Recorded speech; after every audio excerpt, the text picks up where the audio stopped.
یا ایھا الانسان ما غرک بربک الکریم صدق اللہ مولانا العظیم ان اللہ وملائکتہ یصلون علی النبی یا ایھا الذین آمنوا صلوا علیہ وسلموا تسلیما اللهم صل على سيدنا محمد وعلى آل سيدنا ومولانا محمد وبارك وسلم الصلاة والسلام عليك سيدي يا رسول الله الصلاة والسلام عليك سيدي يا حبيب الله وعلى آلك وأصحابك سيدي يا شفيع المسلمين. برادران ذی وقار، رب ذوالجلال کا لاکھ لاکھ شکر ہے جس کی توفیق سے اس وقت میں اور آپ اللہ کے گھر میں جمع ہیں.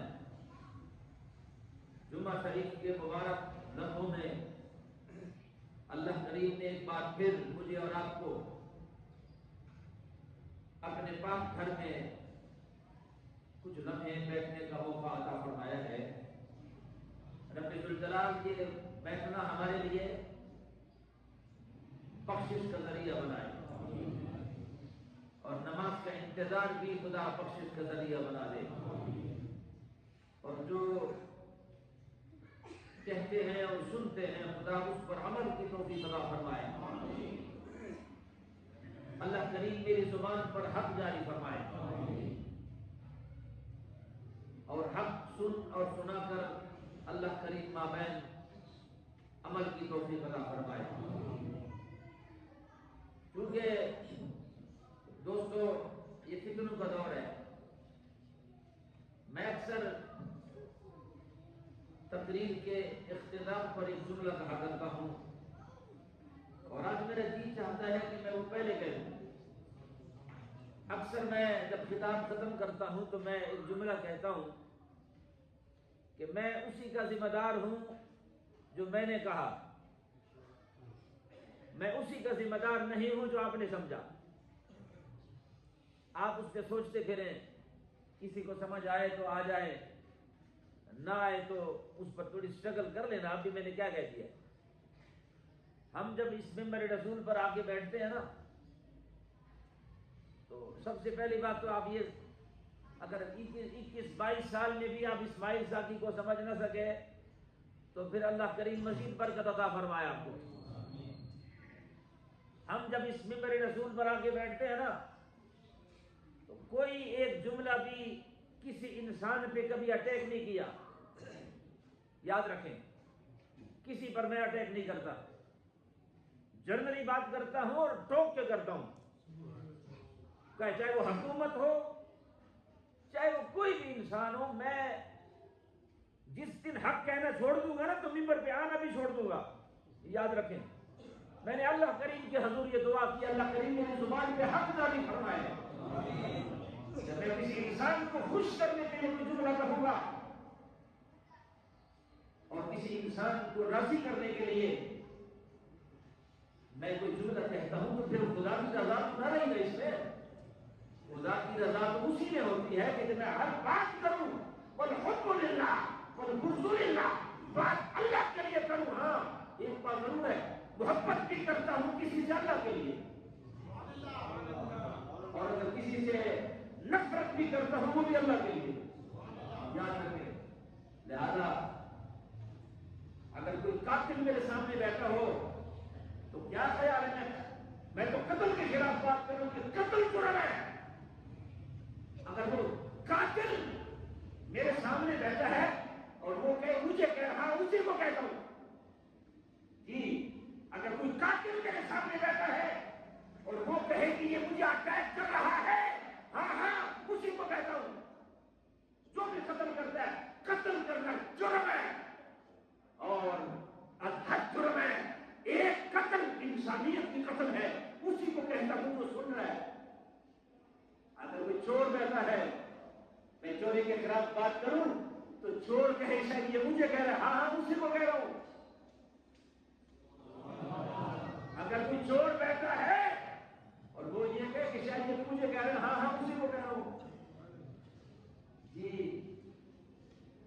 اگر کوئی زانی بیٹھا ہے تو میں اگر زنا کے خلاف بات کرتا ہوں، کوئی زانی بیٹھا ہو وہ کہیں مجھے کہہ رہا ہوں، ہاں ہاں اسی کو کہہ رہا ہوں۔ اگر کوئی رشوت خور بیٹھا ہے اور رشوت خور یہ کہے کہ شاید یہ مجھے کہہ رہا ہے، اسی کو کہہ رہا ہوں۔ جی اگر کسی میں کوئی جرم ہے تو جرم کی اصلاح کے لیے اللہ کریم اگر مجھے موقع ادا کرتا ہے، میرے اندر کوئی جرم ہے تو اگر اللہ کریم نے میرے کان تک حق پہنچا دیا ہے تو اور فضل کس سے پیدا ہو گیا ہے؟ اگر اس پہ عمل کروں گا تو اپنا فائدہ ہے، نہیں کروں گا تو میں کسی کو کیا بگاڑ سکتا ہوں؟ اللہ تعالی مقدار توجہ فرماؤ، زندگی فانی ہے۔ نبی مکرم صلی اللہ تعالی علیہ وسلم کا ایک فرمان آپ کی خدمت میں پیش کر کے میں آگے بڑھنا چاہتا ہوں۔ نبی مکرم صلی اللہ تعالی علیہ وسلم کا فرمان مبارک ہے کہ کوئی بندہ اگر کسی انسان کو راضی کرتے رب کو ناراض کرے، آپ میری بات کو سمجھ گئے؟ اللہ کریم کے محبوب فرماتے ہیں کہ اگر کوئی بندہ بندوں کو راضی کرتے بندہ کبھی راضی ہوتا ہے؟ تھوڑا پیدائی کا سبب ہے، بندہ کبھی راضی ہوتا ہے؟ 100 نیکیاں تو نہ اس کے ساتھ تو یہ بھی اگر کوئی کبھی کیا اس کو نہیں کرنے انسان کمینہ ہے، کمزل ہے، انسان فراموش ہے، مطلب پرست ہے۔ جب تک مطلب ہوتا ہے اللہ کریم کیوں فرماتا ہے یا ایھا الانسان، اے انسان غور کر، تو کدھر جا رہا ہے؟ تو جو جرم کرتا ہے تم کیا سمجھتے ہو شاید یہ میری اداکاری ہے، مجھے کوئی پکڑ نہیں سکتا، کسی کو پتہ نہیں؟ اللہ فرماتا ہے یہ اداکاری نہیں ہے۔ اللہ فرماتا ہے یا ایھا الانسان ما غرک بربک الکریم۔ یہ پکڑ اللہ کی اتنی سخت ہے، یہ اللہ نے جو ڈھیل دی ہے نا وہ تجھے آواز دے رہا ہے کہ باز آ جا، ورنہ زمانے میں عبرت بنا کے رکھ دوں گا، کوئی مجھ سے پوچھ نہیں سکتا۔ اور تجھے کہیں کہیں معاف کرنے کا مقصد یہ نہیں کہ مجھے پتہ نہیں، مجھے سب پتہ ہے، مگر مجھے تجھے پلٹنے کا انتظار ہے، شاید تجھے سمجھ آ رہا ہے۔ یہ رسی کی ڈھیل جو میں نے تمہیں کی ہے، یہ رسی کی ڈھیل کا مقصد یہ ہے کہ شاید تم باز آ جاؤ، بس کر لو۔ اللہ کریم کی لاٹھی کی آواز ہوتی ہے، وہ جب پکڑتا ہے نا تو پھر اس رنگ سے پکڑتا ہے کہ کبھی کبھی انسان عبرت بن جاتا ہے۔ نبی مکرم صلی اللہ تعالی علیہ وسلم کا فرمان مبارک ہے کہ جو بندہ انسانوں کو راضی کرتے رب کو ناراض کر بیٹھے، اللہ کے رسول نے فرمایا اس بندے کی دنیا دی گئی، آخرت دی گئی، اس بندے کی دنیا دی گئی۔ یہ فرمان یاد رکھیں۔ کسی انسان کو خوش کرنے کا کیا مقصد ہے؟ ہم جب بھی بات کرتے ہیں خدا کو خوش کرنے کے لیے، اس کے رسول کو خوش کرنے کے لیے اپنے گریبان میں چھان کے دیکھو، اے فتنہ پر مسلمان، فتنہ پر نہ بنو۔ میں نے اکثر کبھی کہا کرتا ہوں کہ ہم لوگ نماز تو پڑھ لیتے ہیں مسجد میں، مگر گھر تک نہیں پہنچا سکتے۔ ادھر مسجد کے ماشاءاللہ گیٹ پہ پھینک دیتے ہیں، کوئی دکان پہ پھینک دیتا ہے، ہمارے پاس تو کچھ جمع ہوتا نہیں، اس لیے کہ ہم جب بھی کوئی بات کرتے ہیں ہر وقت ہم طنز کرتے ہیں، ایک دوسرے میں نظر آتا ہے مجھے اور تجھے، وہ عیب اپنے میں کیوں نظر نہیں آتا؟ جس عیب کی تم بات کرتے ہو یہ فلانے میں عیب ہے، وہ تو تم میں بھی ہے، وہ تو میرے اندر بھی ہے۔ تو کیا خیال ہے کہ یہ رب کا فضل نہیں ہے کہ ہم چٹے کپڑے پہن کے مخلوق کے سامنے آ جاتے ہیں؟ خدا نے کیا پردہ نہیں رکھا؟ اس میں ہماری اداکاری نہیں ہے، یہ اس کا فضل ہے، یہ اس کا فضل ہے، اور پھر اس کے فضل سے مذاق بھی نہیں کرنی چاہیے نا، فضل تو یاد رکھنا میرے محترم۔ آپ کی خدمت میں نبی مکرم صلی اللہ تعالی علیہ وسلم کا فرمان سنانے کے بعد آپ ذرا غور تو کرو کہ ہم ہر کام کرتے ہیں انسان کو خوش کرنے کے لیے اور پھر دب جاتے ہیں. اور میں اکثر کبھی کبھی کہا کرتا ہوں کہ یہ جو غصہ ہے نا یہ زیادہ تر ہم غریب آدمی پہ آتا ہے. محسوس نہ کرنا میری بات. غریب بندے پہ جلدی غصہ آتا ہے، مگر جو تیرے لیول کا بندہ ہے نا، جو چپیڑ کا جواب مکے سے دے سکتا ہے، وہاں آپ کا بلڈ پریشر بڑا سیٹ رہتا ہے. یہ بلڈ پریشر بڑی سمجھدار بیماری ہے. بیماری ہر مرض ہی ہوتا ہے، مگر یہ بلڈ پریشر کا جو مرض ہے بڑا سمجھدار مرض ہے. زوراور آدمی کے سامنے بلڈ پریشر آپ کا ہائی نہیں ہوتا. جب بھی بلڈ پریشر ہائی ہوتا ہے غریب اور لچھے بندے پہ. یہ ایمان ہے. آپ کو نمازوں پہ گھمنڈ ہے، آپ کو روزوں پہ گھمنڈ ہے، آپ کو حج پہ گھمنڈ ہے، آپ کو عبادت پہ گھمنڈ ہے. یاد رکھنا، جس بندے نے کسی کا دل توڑا، کعبہ گرا دو، مسجد گرا دو، مگر کسی کا دل نہ گراؤ. مسجد ہی ہے، مگر یاد رکھنا ہر چیز کے ایک لیول ہے. مسجد تو مسجد ہی ہے، مگر نبی مکرم صلی اللہ تعالی علیہ وسلم کا فرمان مبارک ہے کہ اگر تمہیں گلی بڑی کرنی پڑ جائے اور مسجد چھوٹی کرنی پڑ جائے تو دونوں میں کام کیا کون سا کرو گے؟ بیک وقت مسجد بھی ہے گلی بھی ہے.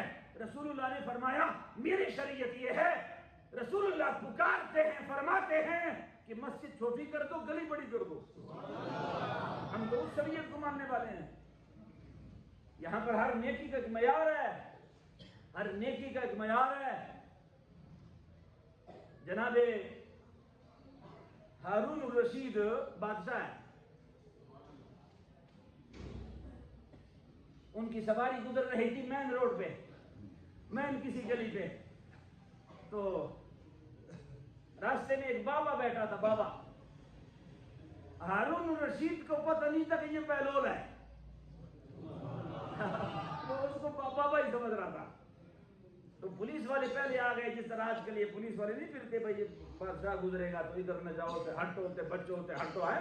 یہ ڈرامے پہلے بھی ہوتے تھے اور آج بھی ہیں اور یہ رہیں گے، یہ ڈرامے. تو یہ ڈرامے ہارون الرشید کے دور میں بھی تھے، ہر دور میں ہوتے ہیں. بادشاہ جو ہے وہ خوش آمدی ہوتے ہیں، وہ پروٹوکول پسند کرتے ہیں، اور وہ پروٹوکول کی وجہ سے پھر یہ ہے کہ کئی لوگوں کا حق چھینا جاتا ہے، کئی لوگوں کو تنگ کیا جاتا ہے، کئی مریضوں کو، کہیں مصیبت زدہ کو، کہیں بیماروں کو، کہیں تکلیف والوں کو درد دیا جاتا ہے. مگر بادشاہ کو خوش کرنے کے لیے وہ حرکات کرنی پڑتی ہے، اور یہ پہلے بھی تھا اور آج بھی ہے، اور یہ قیامت تک یہ منافقت رہے گی. اس لیے کہ جہاں حق ہوگا وہاں باطل بھی ہوگا، جہاں سچ ہوگا وہاں جھوٹ بھی ہوگا، جہاں رات ہے وہاں دن بھی ہے، جہاں صحت ہے وہاں بیماری بھی ہے، جہاں چاہیے بھی ہے وہاں بغض بھی ہے، جہاں حق ہے سچ ہے وہاں جھوٹ بھی ہے، جہاں جھوٹ کا ساتھ دینے والے ہیں تو حق کا ساتھ دینے والے بھی ہیں. یاد رکھیں. تو بادشاہ کے وہ جو پروٹوکول والے تھے وہ انتظامیہ آئی اور وہ کہنے لگے کہ بابا ادھر ہٹو اور اس کنارے پہ چلے جاؤ، اس کنارے کو چھوڑ کے اس کنارے پر چلے جاؤ.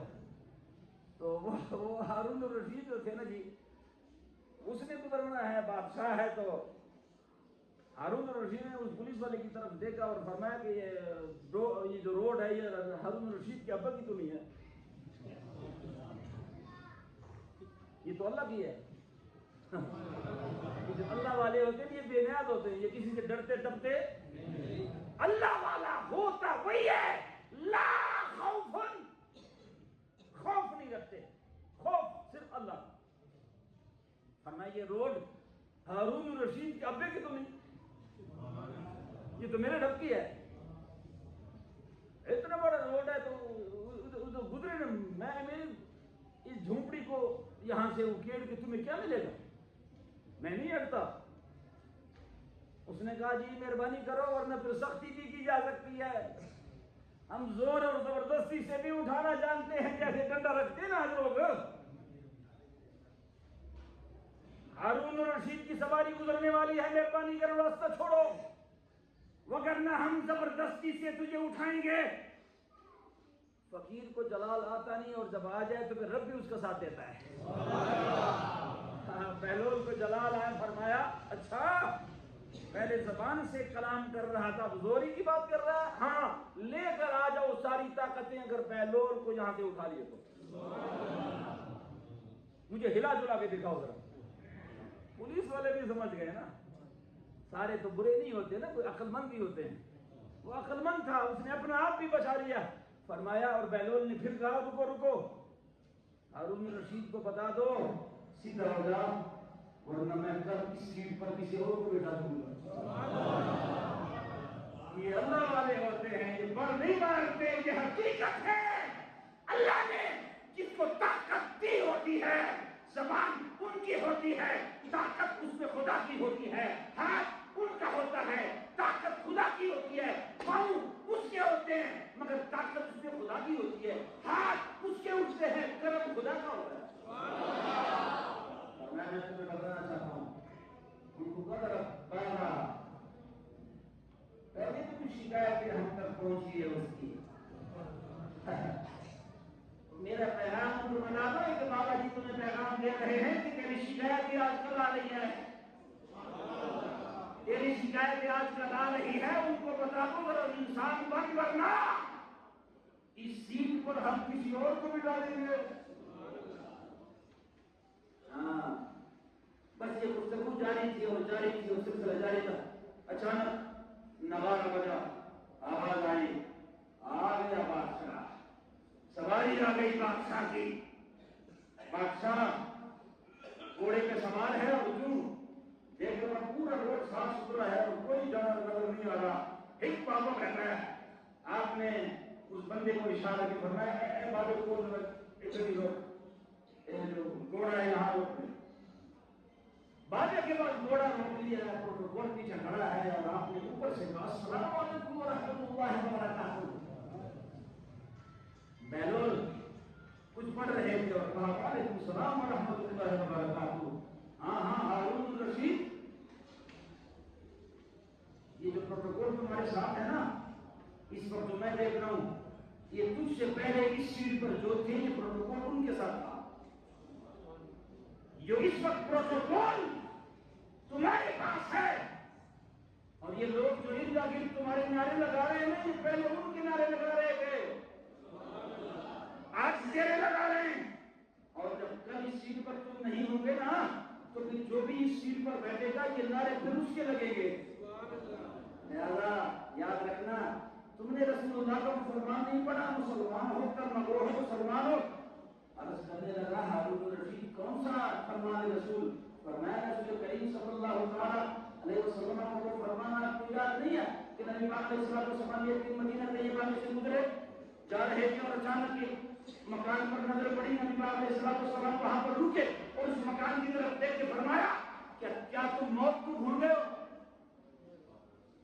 کیا غافل ہو گئے ہو؟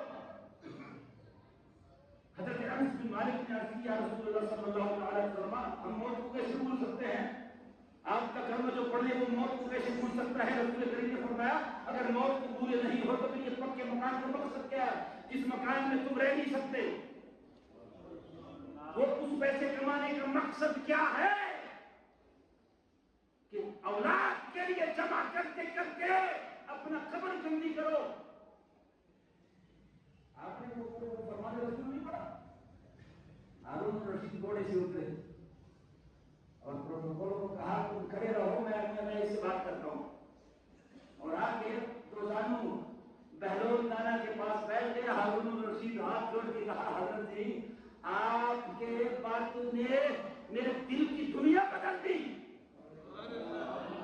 اللہ کے فقیروں کو لمبی لمبی تقریر نہیں کرنی پڑتی، وہ جب گرم کرنے پر آتا ہے تو ایک جملہ بھی تقدیر کو بدلنے کے لیے کافی ہوتا ہے۔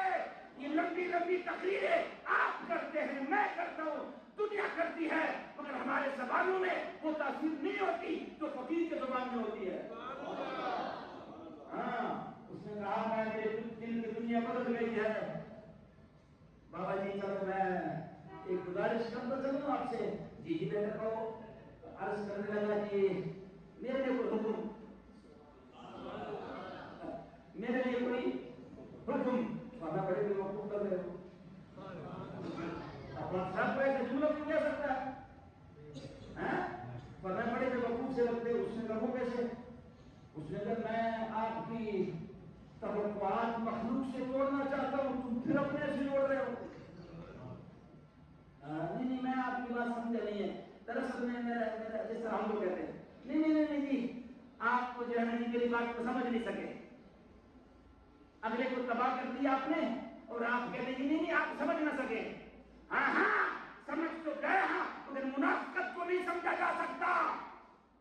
10 سال بھی 20 سال بھی اگر آپ کے سنگ میں رشتہ دار بھائی دوست رہتا ہے، منافقت کس کو سمجھ آتی ہے؟ منافقت تو چپی مرض ہے، تو چھپا مرض تو کسی ڈاکٹر کو بھی سمجھ نہیں آتی۔ آپ نے کہا حضرت جی دراصل میں گزارش یہ ہے کہ میں نے آپ نے گھر میں میری بات سمجھ نہیں سکے پر میں نہیں سمجھ سکا، تو وضاحت کرو۔ آپ نے کہا جی کہ میں نے سنا ہے کہ آپ پر کچھ قرض ہے، تو اگر اجازت ہو تو میں آپ کا قرضہ اتار دوں۔ تو حضرت بیلون نے کہا کہ وہ جلیہ پہ وقوفہ، میں تو تجھے بڑا سمجھدار سمجھتا تھا مگر تو بڑا جاہل نکلا ہے، تو تو بڑا بے وقوف نکلا ہے۔ مجھے یہ بتاؤ کہ آپ کا رب کون ہے؟ آپ اپنے رب کا تعارف کراؤ کہ رب کس کو مانتے ہو؟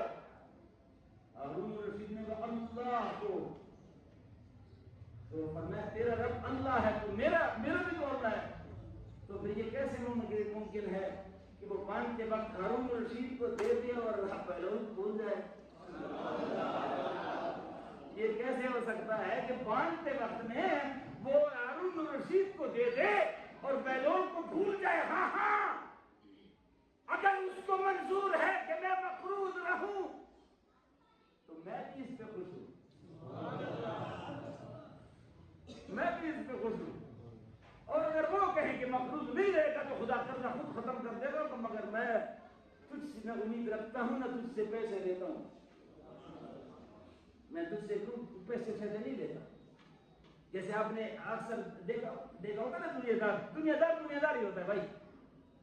مذہبی جلسہ ہوتا ہے، مذہبی ہم مولویوں نے بھی بندے رکھے ہوتے ہیں اپنے بڑے، محسوس نہ کرنا ہے۔ پیروں نے بھی بندے رکھے ہوتے ہیں اپنے بندے رکھے ہوتے ہیں، پیروں نے، مولویوں نے اپنے بندے رکھے ہوتے ہیں۔ جلسہ ہوگا پیسے دے گا، پیروں نے بندے رکھے ہوتے ہیں، مرید آئے گا پیسے دے گا، ناتخوانوں نے بندے رکھے ہوتے ہیں، یہ شیر تمہاری نظر پیسہ دے گا۔ یہ مذہبی جلسہ ہوتا ہے۔ اور خطاب کے لیے ایک متقی پرہیزگار عالم دین پڑھا لکھا بندہ ہم بلا لیتے ہیں خطاب کرنے کے لیے، اور صدارت اس کی ہوتی ہے جس نے عشاء کی نماز نہیں پڑھی۔ بات تو سچ ہے نا، برا نہ مانو۔ صدارت اس کی ہے جس نے عشاء کی نماز بھی نہیں پڑھی۔ کیوں؟ لاکھ روپے دیا ہے، لاکھ روپے جو دیا ہے تو پھر تو ماشاءاللہ کیا بات ہے مولانا صاحب کی، اور پھر کیا بات ہے جناب کی۔ یہ نحوست، اس لیے ہمارے جلسوں میں برکت نہیں ہوتی، اس لیے ہمارے جلسوں میں زانی لوگ آتے ہیں، شرابی آتے ہیں، بد کردار آتے ہیں، ان کے رات نہیں بدلتے، ان کے دل نہیں بدلتے، ان کی زندگی نہیں بدلتی، اس لیے کہ ہمارے اپنے قول اور فعل میں تضاد ہوتا ہے۔ جب خطاب کرنے والا پیسے مکا کر آیا ہے، جس معاشرے میں تلاوت بکے، جس معاشرے میں تقریر بکے، جس معاشرے میں تلاوت اور نعت بکے، وہ نعت مجھ پر کیا اثر کرے گا، وہ تلاوت مجھ پہ کیا اثر کرے گا، وہ واضح نصیحت۔ مولانا صاحب نے 50,000 پہن لیا ہے، وہ جو سامنے بیٹھا ہوتا ہے جس نے 50 کی دتی دی ہوتی ہے، وہ سوچتا ہے جی آپ سچ کہتے ہیں مگر 50,000 بھی تو میں نے دیا ہے، تو تیری بات مجھ پہ کیا اثر کرے۔ خود لینڈ کروزر میں 1 اور 1.5 کروڑ کی گاڑی میں آتا ہوں اور درس دیتا ہوں۔ رسول اللہ نے غریبی بڑی پسند کی ہے، رسول اللہ نے غریبی بڑی پسند کی ہے، اور خود کس گاڑی سے اتر کے آئے۔ یاد رکھنا، فقیری گاڑیوں میں نہیں پڑتی، فقیری مسلح پہ پڑتی ہے۔ فقیر آپ کو مسلح پہ ملے گا۔ یاد رکھنا، میں گزارش کر رہا تھا، نبی مکرم صلی اللہ تعالی علیہ وسلم فرماتے ہیں کہ رب کو راضی کرنے کے لیے رب کو راضی کرو، دنیا دار کو چھوڑ دو، اس لیے کہ جب رب راضی ہو جائے گا جب خود راضی ہو جائے گا۔ رب کو ناراض نہ کرو، رب کو ناراض نہ کرو۔ جو لوگ رب کو ناراض کر لیتے ہیں جگ بھی کبھی ان پہ راضی نہیں ہوتا، اس لیے کہ جگ کے قلوب اس رب کے ہاتھ میں ہے، جس طرف کسی کا دل موڑنا چاہے موڑ سکتا ہے۔ رب ذوالجلال میری اور آپ سب کی حاضری اپنی جناب میں منظور و مقبول فرمائے۔ بہت شکریہ۔ السلام علیکم ورحمۃ اللہ وبرکاتہ۔